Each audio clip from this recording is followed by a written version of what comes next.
it's a bit of a heartbreak. Yeah, it's like when you get heartbroken, then you just go for anything.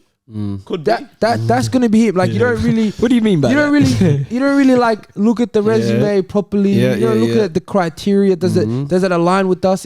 I'm just gonna go let's out. Get this new girl. Let's get these guys. This new girl, she's thick. I'm gonna go with quick her. Quick skim. Look at like the thing. a 3-minute bang. 3-minute highlight reel. Yeah. That's it. A bit of eye candy, bang. And then potentially you're gonna pay for it later. Perfect. Good morning, good afternoon, good night. You're back with Let 'Em Shoot. The team, they're all here for your viewing pleasure. We're back for another week of topics. Just wanted to run through them with you guys. But first, we'll introduce the panel. To my right, Studio J. It's your boy MJ. We're back again. I'm glad to be here. Beautiful studio. We're chopping life at Let 'Em Shoot. We own this spot. God is good, oh. Hey. To my left, You know what it is, baby. Pengus Tech is Canberra's finest, Canberra's best. I'm changing my name to now slowest to 1 million followers, but we're getting there still. The grind never stops. R.I.P. Nipsey. Marathon continues. That's it, baby. And to his left, these guys thought I moved on. I can never move on. This is my home. Facts. Shout out CBR for holding it down for your boy. Just had to get some paperwork done, re-signed for the new season. Just took a little bit longer than usual. But I'm back. Still the same name, Elon. Still an entrepreneur. But Still my thing, If you see people doing this, that means they watch this show. So yeah, if I catch you doing this, I know you watch Let 'Em Trademark. That's it, baby. facts. And obviously I'm Juju J, having a bit of a flu season today. What's going on? Flu game. This is my flu game. But before we start the episode, Bud, let them know what they got to do. It should be locked and loaded in your head by now. You gotta like. First, you gotta subscribe. Hallelujah. So then you know when we post. Like, Amen. Amen. comment if you want to. Praise God. Share your thoughts. We want to hear them. We'll respond. If it's not Let 'Em Shoot, it's us. If it's not the admin and he's lacking, it's us. Don't worry. And ring that notification bell. Share as well. Share to your fans, your friends, your family, all of them people as well. But yeah. If you guys are watching this, you know that the Prem season starts in 3 days. A big season, one that sort of looks like it's going to be the most competitive in a few years. And today, I guess we're going to go through, do a little preview for you guys. Top 4, what are we saying this year? Who's missing out? Who's taking the final spots? What do you think, Mike?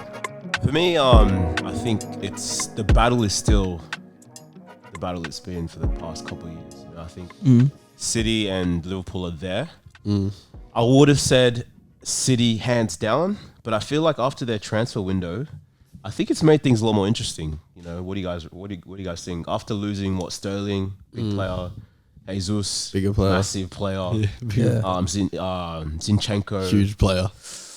I don't know. It's interesting. I think Guardiola is kind of showing his weird side towards him, where you're like, that doesn't quite make sense. Yeah, 100%. And you're right. I think City, obviously, where they've always beat Liverpool is depth. And by getting rid of 3 players of that quality, and you've replaced them, but you no longer have that depth, which I think has kept them so successful. So I don't know. I think it will be a lot closer with Liverpool this year.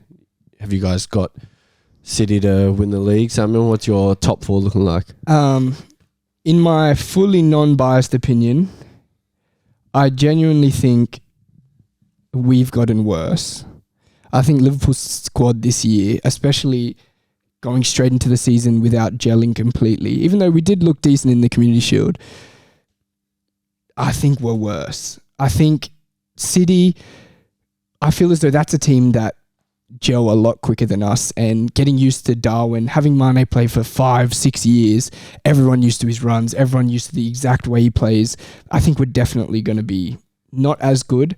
But then again, it's a team that's based so purely on a system, and it looks and feels as though anytime anyone slots in, they can do a job, whether it's Joe Gomez at right back, whether it's Milner at left back, whether it's Harvey Elliott in midfield. It seems as though anyone can slot in and do a job. So who knows? But of course, you got to back your team to win. So that's who I have coming first. All right, so run through your top 4 with us. All right. And before I start, let me just say, this is the quickest preseason has ever felt. Like the season, the season feels like it just finished and now it's just starting again. Yeah. Maybe because the transfer window, there was so much drama throughout the whole thing that it didn't feel too long. Yeah. But yeah. Anyway, my top 4, I'm going to go from top to bottom. Liverpool top, City second. Then here's where it gets interesting, because I have Spurs coming third. I think with Conte, I feel as though they're going to be a very good team. And I think they're going to be closer to second than they will be to fourth. And I have Arsenal fourth. Chelsea missing out on the top 4. It's interesting you say that, man. Very interesting. How do you feel about that, Chelsea missing out? I'll tell you how I feel about that, actually. I'll actually start with my list and then justify why I feel a way about what someone just said. Let us know. So, at first and second, I'd say would be very close.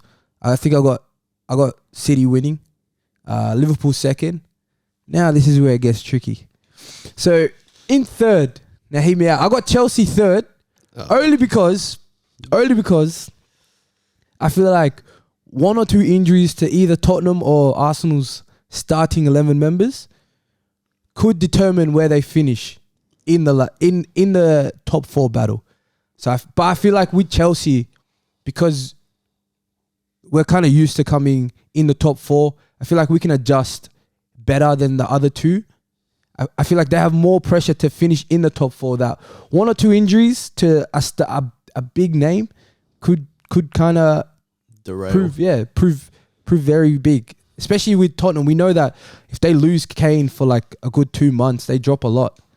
And with Arsenal, we don't know how they haven't had a big injury yet with this new squad, so we don't know what's gonna happen. Their best midfielder gets injured every season.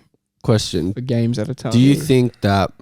I think I agree with your point. Arsenal are a few injuries away from being quite depleted. Like, our squad at the moment, it's good, not great. But do you think Chelsea have a good enough squad to compete? I feel like we have a good enough squad to stay intact with the top 4.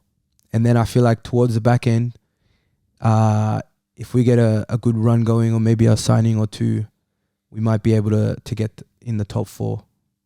I feel like if we stay intact with the top 4 for long enough, we'll definitely finish in the top 4. Whether it's third or 4th, that'll be up to, again, the injuries that these other teams have and how many points they drop and stuff like that. Yeah, I think for me, we've already started to see Tuchel kind of question the squad. Yep. We're seeing quite a lot of like uncertainty in terms of the team he has, the system he's playing, not having a clinical goal scorer. And I think for how he wants to play, he needs somebody there, especially as a 9, to be scoring. Yeah. And I think the fact that you guys don't have a 9 is going to be a huge reason as to why staying in the top 4. That's my thing. Or breaking the top 4 is going to be incredibly hard. That's definitely my thing. That's my number 1 point for why Chelsea will struggle like really badly this year. And the thing is, even with them missing that 9, that's not the only place they need. Yeah. They need backup, because definitely, as we saw last season, Reece James was injured for a big period. Chilwell was injured for a big period. They lose their replacement. Well, they're gonna lose their replacement right wing back in Aspilicueta, who's gonna go wherever he goes, Barca, whatever. They lose the centre back option. They did sign Koulibaly, which I think is a good signing. But then also Thiago Silva is another year older. 38, you cannot expect him to play 38 games in the season. You can't expect him to play 35, 34 games. 30 even. Yeah, and he's a player who does get injured a lot. I think it's very shaky. I think they need to make more signings. They did... The 2 signings they made, I think, are great signings. Yeah, they fit the team perfectly. I think Sterling's a great signing, but I don't think Sterling's the answer. I think he's a good player to have in a good team, but I don't think he's the answer for Chelsea. What was the rest of your top 4? Sorry, bud. and then I've got Tottenham edging out Arsenal. I'm not convinced with Arsenal just yet. I think it could grow on me, but just at the moment, it's kind of like eye candy at the moment. Like, yeah, they're winning their preseason games, but it's like I want them to be challenged properly, like versus a good team. Yeah. Like versing us, that was a good challenge, obviously, but we weren't at our And best. it's preseason. Yeah, like once 2 go in, Chelsea were like, yeah, F this shit, man. We ain't gonna play anymore. So I mean, so we'll see. I feel like this Jesus dancing and shit, phone this, phone that. How long is this gonna last for? Haters. Before troops and all them boys over there turn on him and say, get this guy Look, out. the thing Jesus is- out. How long before we see Jesus out, you reckon? Look, Let's do a wager for that, MJ. All I'm gonna say is, if he wasn't doing well, he'd be criticized for not doing well. Definitely. He's doing well. He's being criticized. For doing well in preseason. So I like it. But, It is I what mean, it is. The first people to criticize him are you guys, so Of course, so we expect a lot from Jesus. So I'll be critical if he doesn't deliver. Absolutely, because he should deliver. I think he's a quality signing. I think he offers Arsenal a lot, and I think that's why us fighting and staying in the top 4 is way more likely now than I think it is when we look at the comparison to last season. I think he offers a lot, and I think he's fluid. He can play. He can peel out to the wide. He can play 9. He can link up. yeah. It's clear he's already got good chemistry with the younger boys, Saka, Odegaard, and Ketia even. So yeah, I think Arsenal.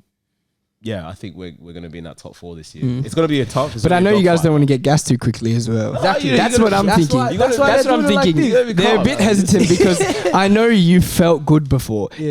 Even when your team didn't look as good as it does now, there were periods of time where things must have felt good. Even towards the end of last season felt good. Yeah. And then just in like this, 1 week you lose 3 games in a row, you're out of the top 4. Yeah, but if we're being realistic, we probably overachieved last year by finishing 5th. I think you achieved what you... I don't think at the start of the expected. season anyone was saying Arsenal is finishing 5th. I think they would have said 8th again, 7th again. We finished 5th. Yes, obviously we were in a position to crack that top 4 and we should have taken it. It's disappointing, definitely. But I still think we exceeded expectation in finishing 5th. I think so. With the games you lost though. That's No, the thing. absolutely. And the games we dropped points, we shouldn't have dropped points in those games. But we also won games we shouldn't have won. Absolutely. So I think it goes both ways. But in saying that, does the Jesus signing push Arsenal to 3rd, 4th? What's your top 4 saying? For me, my top 4, I'm gonna go City first. As much as I think Liverpool could be more competitive, I just think them having such a big striker like that's just clear goals. It's just goals. Like I don't think you can debate he's gonna score goals. Haaland, are you talking about? Haaland.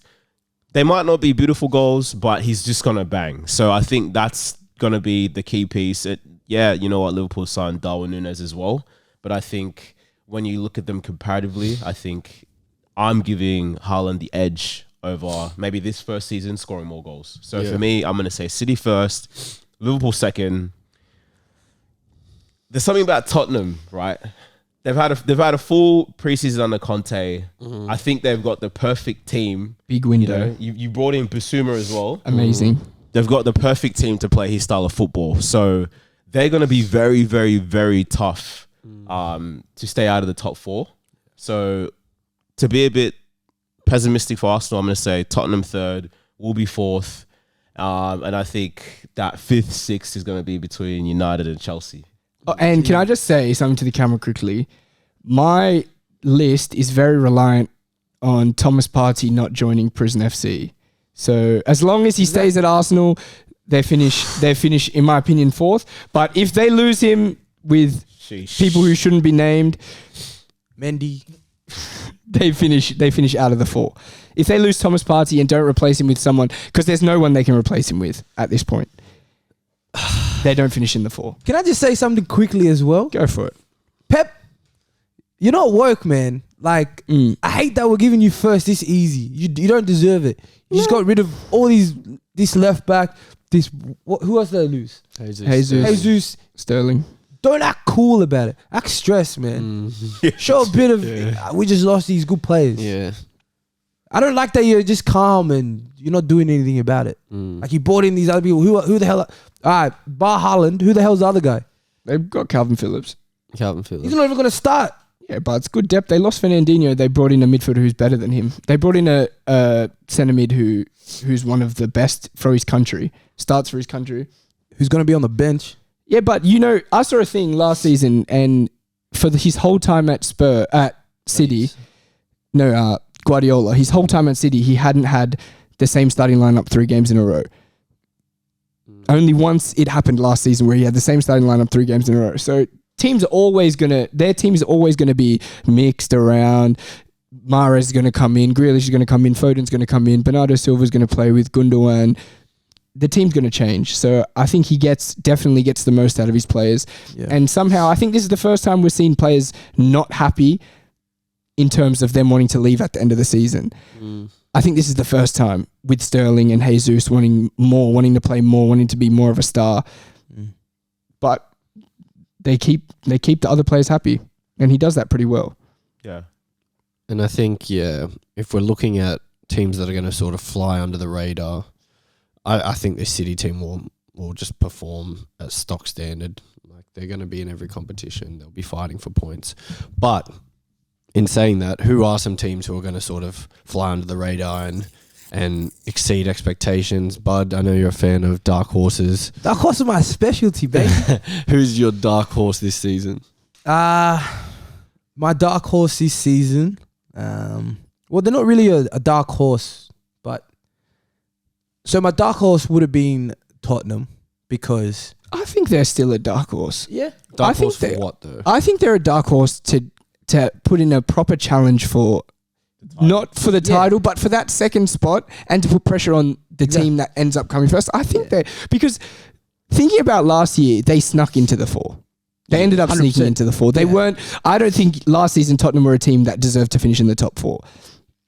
But they did it in the end, and I think now with Conte, they are going to be a different beast. They were amazing against Liverpool and City throughout the season, and those are the 2 teams that finished above them. So exactly, and I feel like they'll be a dark horse because they'll challenge those games as well. Definitely. Like the Cities and the Liverpool, they won't be scared to actually play and not just sit back and like hope for a 1-0 or just a draw. Like they'll actually try play against these teams and try even push for second, like Samuel said. So I think Tottenham, the dark horse. But to me, my dark horse is Newcastle, and I think I'm not even like gassing, talking shit. I honestly think that the team that comes 6th is going to be so close between Newcastle and United. And I think and I would not be surprised at all if Newcastle finish ahead of United this season. I think if we look at last season, from January to the end of the season, they were in the top 4. Based off points from January to the end of the season, they were in the top 4. Yeah, absolutely. Yeah. They were better than Chelsea. They were Newcastle in the first 14 games didn't win one game. Didn't win a single game. Crazy. And they finished 9 points behind Man U last year. So imagine if they didn't lose 3 of those games. That's what I'm saying. Yeah. Their squad's only getting better. They've got money. They've got a coach who's showing that he can play with the team that they have. They're playing a style that suits them. They've got the crowd behind them. They've got the backing financially. They look good. And against the bad teams, they're proving that they can win now. So they're showing that against the bad teams we can win. I think their next step is to start getting results against the teams above them, because I feel as though that's the thing that's letting them down a little bit. But do you not think that or feel as though their window has been a bit underwhelming?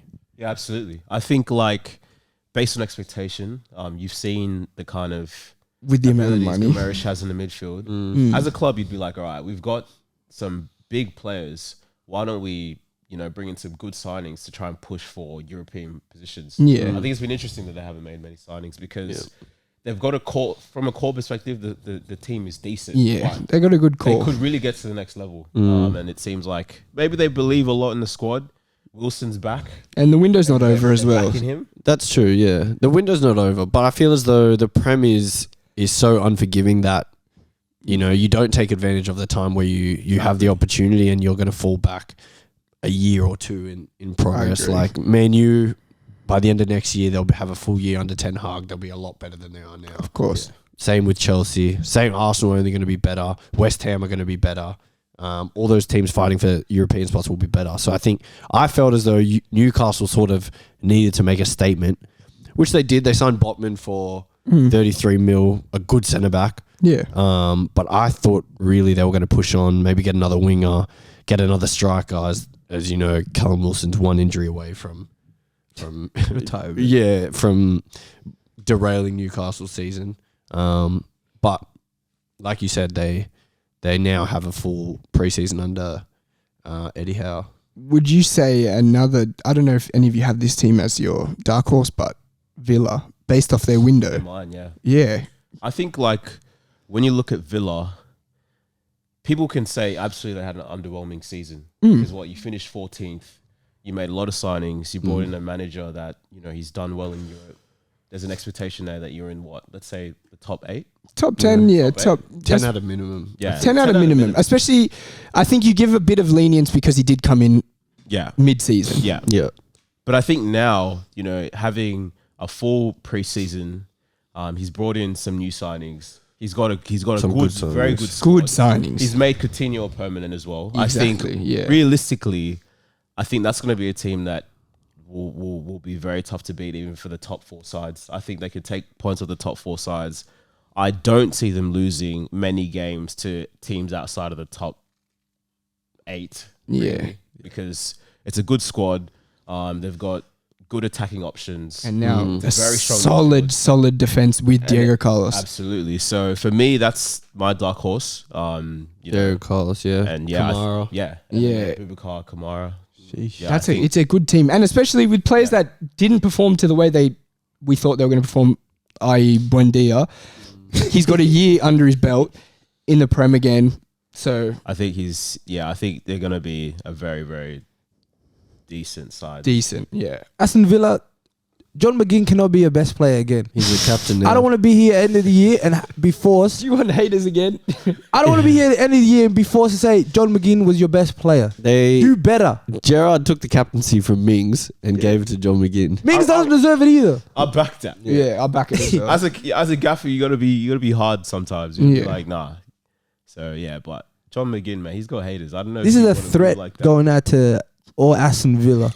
All of you guys. Everyone. The whole suburb. If John McGinn wins, PFA, your PFA. What do you mean your The PF? fans player of the year. The Villa fans player of the year. Yeah, if you win Villa's, or even, or if you even get close in the nominees for top best player in the year, forget about it. What's your I'll, beef I'll with John formally, McGinn? I'll formally put in a request to get Aston Villa. What's that thing? Exonerated from the Premier League. Exonerated. That's the worst word to use. No. Anyway. Exed. Yeah. Expelled. Exiled. Yeah. Exiled. Yeah. This shit. You guys are out if John Terminated. McGinn wins again. And Said exonerated. But yeah, what's yours? My dark horse for this year is Crystal Palace. Not to do anything spectacular, but sort of cement themselves in the top half. Maybe a Conference League spot.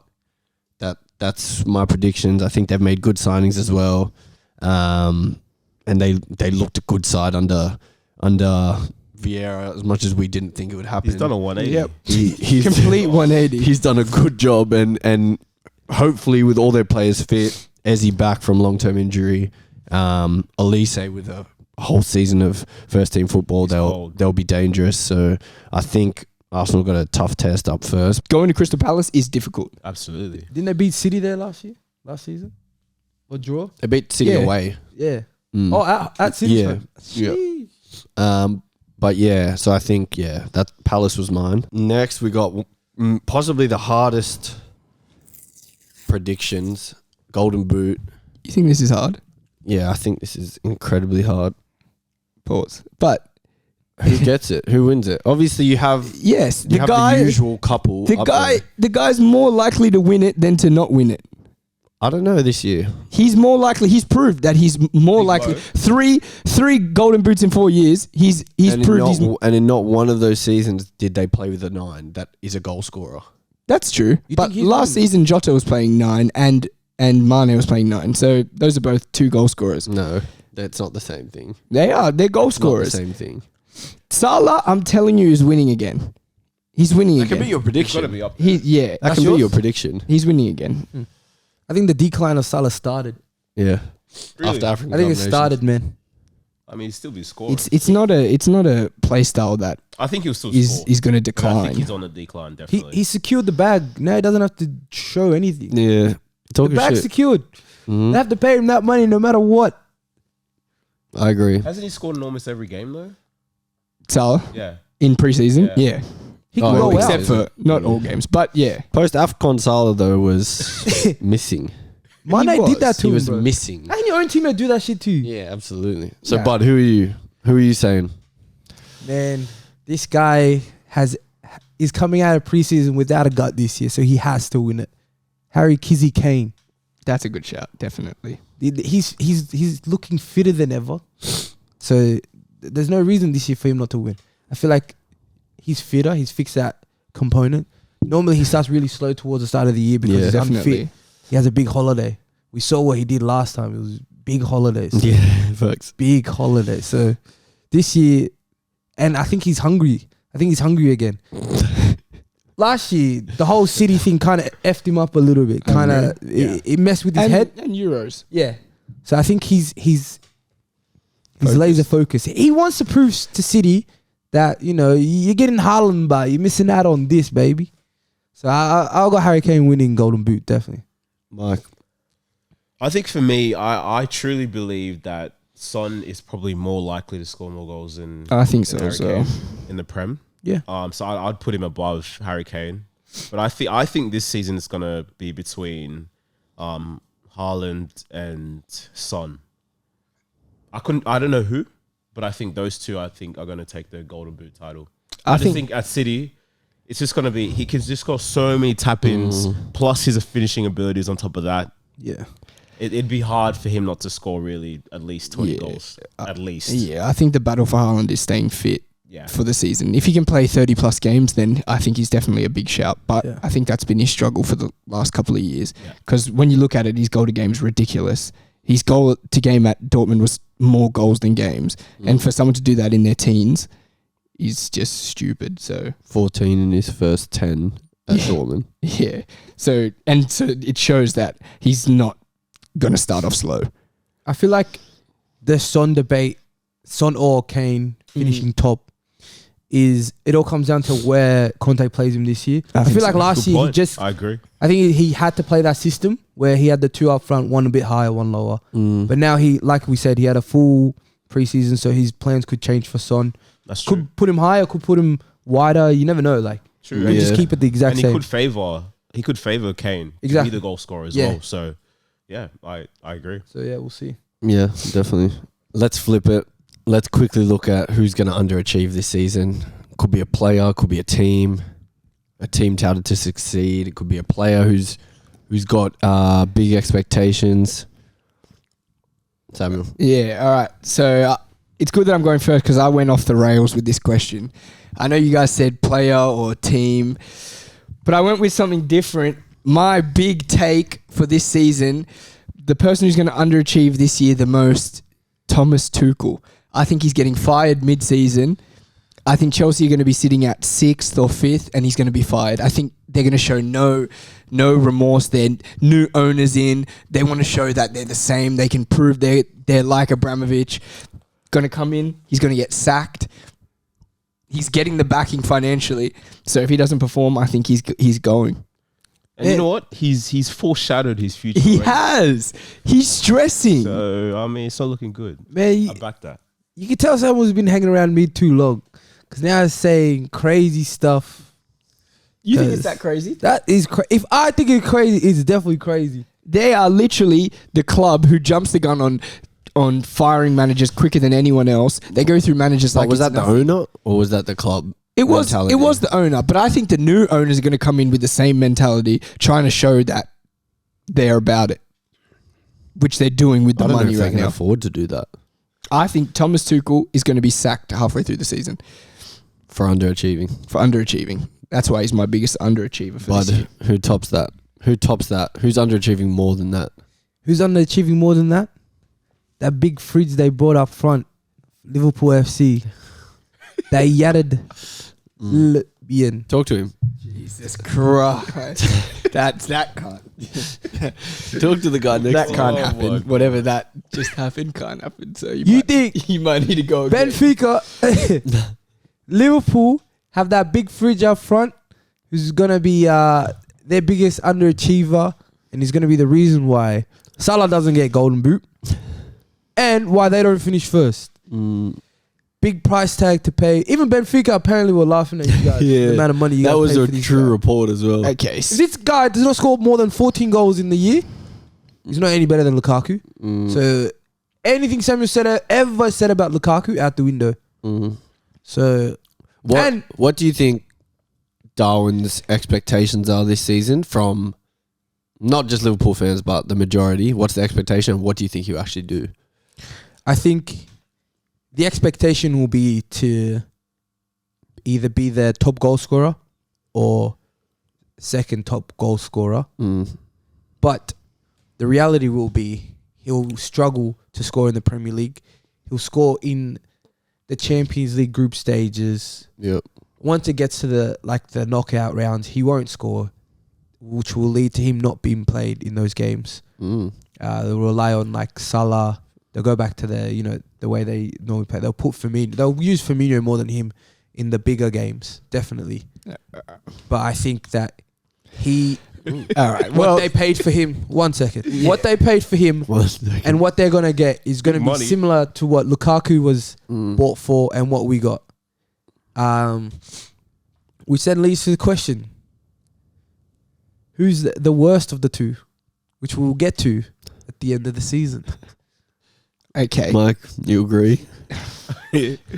I'm not gonna cap. He said a lot of facts just then. Yeah.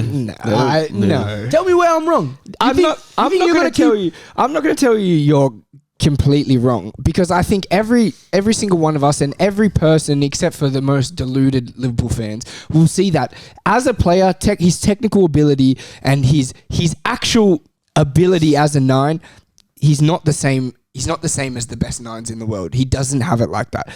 But as everyone has seen, he has been in so many goal scoring opportunities in just these preseason games. He gets himself into the best spots to score. He scores. He has been scoring, just scored in the Community Shield. He is a striker, and last season he proved, if you look at the stats, he has the highest in all of Europe for goals to shot ratio. He has the lowest amount of shots for highest amount of goals. And so now this year, you give him the service of Robbo, you give him the service of Trent. Salah had the most assists last season in the Prem. He's going to get the service and he's going to score. Whether or not he plays beautiful, whether or not he plays nice, he looks good on the field, whatever. At the end of the day, when you're a team who relies just on success, because Liverpool don't play the most beautiful football. We don't. Everyone knows that. But you bring in a guy who has shown that he gets into goal scoring opportunities and he scores. I think whatever is underwhelming about his play style and his actual performance, I think his goals is going to cover up for it. Chance. Well, for me, look, I think you look at it like this. If Mane didn't leave and you signed this guy, I think people would have been less. They would have had less expectation for him to score a lot of goals, to be that guy. But you get rid of arguably your most influential or one of your most influential players. Now it's like he has to deliver. Regardless of his playing style, this, that, getting into positions, this, that, all they care about is he winning us games? Is he scoring goals? And I think if he doesn't do that, unfortunately, it's gonna be underwhelming, and he's gonna have to cop the abuse. He has to. I think he's going to do for it. that fee. He's not. That's not cheap money. I'm not someone who's saying he's a sick player, but I agree. genuinely think he's going to score goals. And just like that, he comes on for 30 minutes in Community Shield and scores, and had a couple chances, more chances than Firmino had in the game. He's around and about. He won the penalty. He's there, and he's gonna score goals. It's not going to be long before this guy turns into Liverpool's parasite, Ronaldo 2.0, and dressing room's going to be Ronaldo scored 18 divided. goals. It's going to be the people that can speak Portuguese on one side backing him, and then you've got your other boys that don't like him because he's not Spanish. scoring.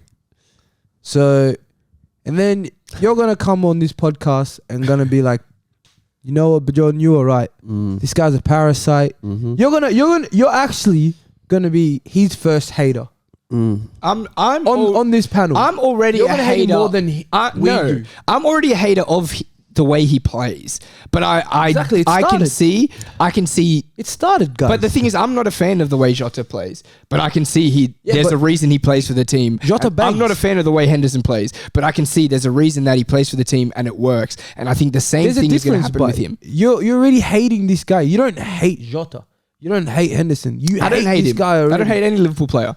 But I think, from one perspective, to not be biased, I think when you look at the way Klopp makes signings, it's always for a reason, and I think he knows the players he's trying to get. So I think that could be a reason why, you know what, he scores 25 goals next year. You know, you're right. It's you just don't know. You're right. He's always got them right, but I feel like this one's going to be the wrong one because start. you know he's just lost. It's a bit of a heartbreak. Do you think it's like a panic signing? Yeah, it's like when you get heartbroken, then you just go for anything. Could be. That's going to be him. Like you don't really. What do you mean by You don't that? you don't really like look at the resume properly. Yeah, you don't look yeah. at the criteria. Does it align with us? It's mine. Just broke our heart. Yeah. I'm just gonna go Let's out. get this but new girl. let's get these guys. This new girl, she's thick. I'm gonna just go with quick her. quick skim. Yeah. Look at Or the like a thing. 3 minute Bang. 3 minute highlight reel. Yeah. That's it. A bit of eye candy, bang. And Yeah. then Potentially. you're gonna pay for it later. It could You happen. don't win the league and Yeah. you get knocked out in group stage in Champions League. Yeah. You see what's gonna happen. Mike, let me hear your underachiever real quick. For me, my underachiever is gonna be Frank Lampard again. Yeah. Everton again. I think. What's the expectation for Everton this season? If you're an Everton fan, you want your team to be in the top 6. I think. No, I'm not saying they should be there, but you're an I was Everton. about to say. You're an Everton fan. You're saying club-wise, they need to be up there. Club-wise, Everton needs to be pushing into the top half of the Premier League. Yeah. I don't think they're capable of doing that. They're I think they're fighting. going to have a dogfight of the season to stay up again. Yeah. I think their recruitment's been strange. Very strange. Very, very strange. Awful. You know, you've gotten rid of what? Richarlison. You've rated Burnley, You know, you've raided Burnley. Tarkowski, and Tarkowski, McNeil. I don't mind McNeil, but it's like, is that what you need to really break out of that? Is top- McNeil even better than Iwobi? I don't think he is. well, I don't know. And Iwobi's playing a lot more central now. Yeah. Yeah, so I just think their recruitment in this window hasn't been good enough, and it's almost telling you that they're happy to stay where they are because it doesn't seem like the team is better at all. And Do you think that the expectation for Everton this season is like a stable finish? Like Yeah, it's like it has to be. 14th. I think realistically, you know, as much as the club thinks they should be where they used to be, they're all saying we need to stay up again. Yeah. Because based on the signings, based on the way they're playing football, based on even preseason, have been Nah, they Oh got my smoked by God. 4-0 preseason. Minnesota. Yeah. Lost to Arsenal. It's looking very, very bad. Yeah. Very, very bad. So therefore, is underachieving for Everton They're getting relegated. relegation, or is it like 18th, 17th, 16th? Is that underachieving? Yeah.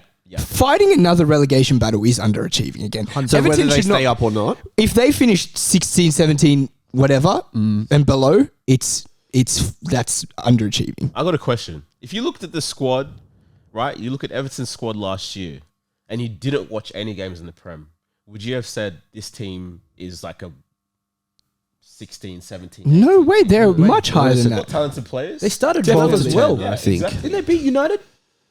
They and towards the end of the season, they did get some decent results as well. Yeah. But it's almost like, you know, Lampard might not be the right guy to kind of fix He's not. yeah, No way. He's fix not. that team. He's shown. I think just last year shows that he wasn't. he the guy. seems a bit, I guess, confused in how he wants the team to play. Like Yeah. they don't look like they're all aligned. The players he signed, I think who the board wants, who he wants, how he wants to play. It doesn't suit the players they currently have, and it doesn't suit the players that they're signing. He's getting found out. Yeah, He had the quality at Chelsea. Now that Wasn't that his issue at Chelsea? They didn't have a style and they didn't have a play like the way they played. yeah, and he got away with it just because of the quality of players we had. And Whereas- Yeah. you can see now. Yeah. Yeah. And I think if we look at, for example, Brighton, the manager, the players they have, Brentford, the manager, the players that they have, even Crystal Palace, Yeah. you're not saying that as a squad it's better than play for Everton. No way. But they play a much better style of football, and you can see that they know how to win games based Yeah. on their team shape and the way they set up. Yeah. Whereas Absolutely. Everton just don't have that at all, and they're not They going to don't. get that from Lampard. And I think those teams sort of 6 to 10, the good teams anyway, are signing players based on they fit like a particular mold. Yep. Strategic. Palace, West Ham, Aston Villa. Aston Villa, Yeah. Wolves. They Brighton. They know how they want to play. They won't just sign a player because he's available. They look like they're doing a bit of Liverpool money ball, and they're signing players that fit a particular mold. But Everton look disorientated, to say the least. They look bad Yeah. And if I'm an Everton fan, I'm in panic. I'm mode stressing. because- because they've spent money Yeah. before. You lost your best player last season as Yeah. well. And those new teams that come up, they can have that wonder season, Yeah, absolutely. Yeah. Like Brentford. and you're going straight back down. So Yeah. And lastly, best signing. I guess we touched on a couple throughout, but there's been a lot. Just to rattle off a few: Eriksen to United for free is a good signing. Botman to Newcastle, Sterling to Chelsea, Koulibaly to Chelsea, Jesus to Arsenal, Kamara to Villa, Basuma to Spurs, Haaland to City. What are we saying is the best signing based on what the team needed, based on the price, based on how they fit into the system? What are we saying? you want me to kick this off? Yeah, go for it. I think for me, it's clear that I was going to say this guy, so I'm not going to say him. But I'm going to move on to somebody else who I've really liked as a player. And I think the team he's going into is going to be perfect. And I'm going to say Yves Bissouma. It's a great signing. Cheap too. Sheesh. Yeah. For me, like when I saw that deal, I generally got upset because 25 mil. Thank the police for that one. And you guys were because- linked to him as well. yeah. Damn. And for me, it's like what he brings off the ball, what he brings on the ball, his spatial awareness, his ability to play between lines, his ability on the ball.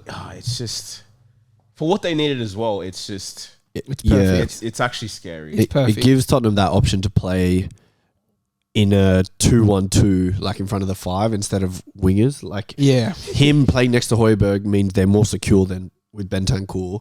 And if he wants to play Bentancur, cool. But then Kane can play 10, Richarlison and Son up front. Absolutely. I think Or that's what they were Kulusevski, doing at, yeah. Yeah. Inter, and that's why they were so And I think successful. that gives him a little bit more license as well to not have to defend as much. Having Højbjerg next Which to him. means his creativity, he can add his creativity to the side. So, yeah, look, for me that signing was excellent, and it shows that Conte is not messing around. He wants a title. He wants Champions League. He wants everything this year. So Because the people that especially think that Basuma is just a defensive presence and a machine. He's literally on the ball. technically, He breaks lines. He drives with the ball. He plays between the lines. He gets on the half turn, faces forward, so good under pressure. And then I think having those players in front of him, my God, you're going to see so much more to his game. Samuel, who's yours? I think coming from me, it will make it seem more legit. If it came from you guys, then it's like you're biased. But I think Arsenal have had an amazing window, and this is coming from a Liverpool fan. I think they've recognised exactly the position they needed, which everyone knew they needed a striker, but they didn't go out and get a striker who wouldn't fit their mold, who wouldn't gel with the players. They got a player who plays very, very similar in terms of back to goal, in terms of technical ability, in terms of work rate to the striker they had previously, Lacazette, who in play style helped Arsenal a lot, but he didn't have the finishing touch. He didn't have the athleticism, the drive to score. Whereas Jesus now, playing in his preferred position 9 and gelling with the young players, he looks like unreal. And even before even before he played like a game, everyone knew that he would fit in perfectly. And I think for me, I didn't even see the transfer happening. I thought, why is this guy going to go? I thought Arsenal finishing 5th was going to be so damaging to their transfer window, but they've gone out and signed someone who I think is a top quality, top 5 striker in the Premier League, and he looks perfect for the position and the team. Buzz.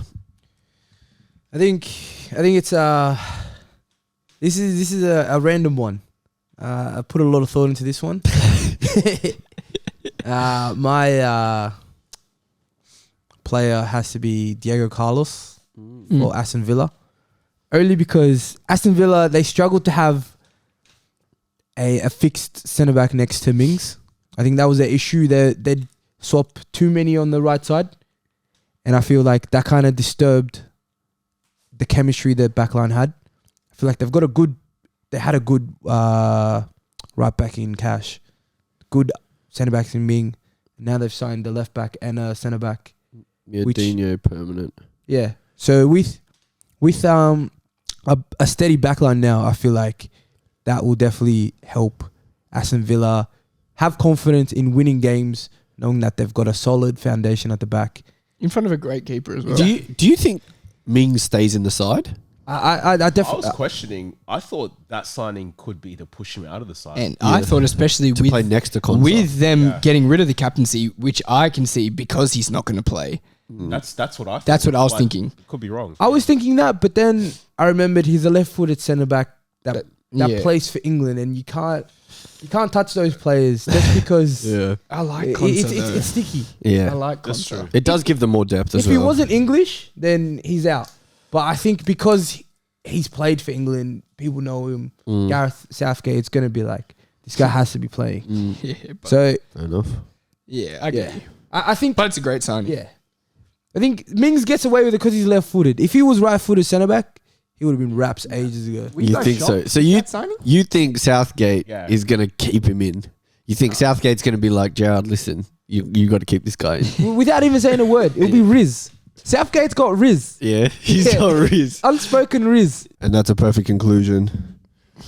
This has been Let 'Em Shoot, Bud Wonders, Prem preview. Mike Stories, Prem Preview. Thank you for watching. Like, share, subscribe. Thank you. I love Thank you, China.